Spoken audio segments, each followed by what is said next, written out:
wasn't sure what to speak about, so I thought I'd do something a little different. I thought I'd follow on the theme of why I mentioned Neil Young earlier today. And for those of you not from the U.S., you might not know who Neil Young is. Great Canadian, got most of his success in the U.S. He was with groups Crosby, Stills, Nash and Young. He's done an album with Pearl Jam, a few youngsters in the room. He's even performed with Tom Jones, and I can show you the video to prove it.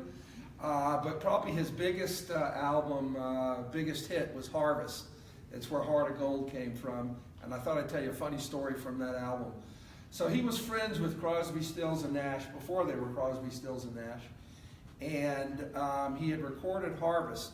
Before he released it, he invited Graham Nash over to his ranch in California to hear it, to get some feedback.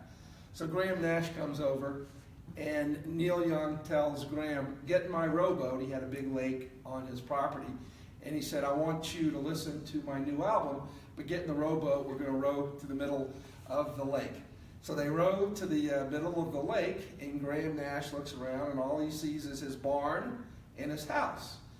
And Neil said, well, I've put speakers in the barn and the house, and I want you to hear Harvest in stereo over the lake. So he calls to his engineer, start her up! And his engineer in the house plays the album. Neil doesn't like the mix, so he yells to the engineer, more barn! And he adjusts the mix, and they listen to the album, and it's a hit.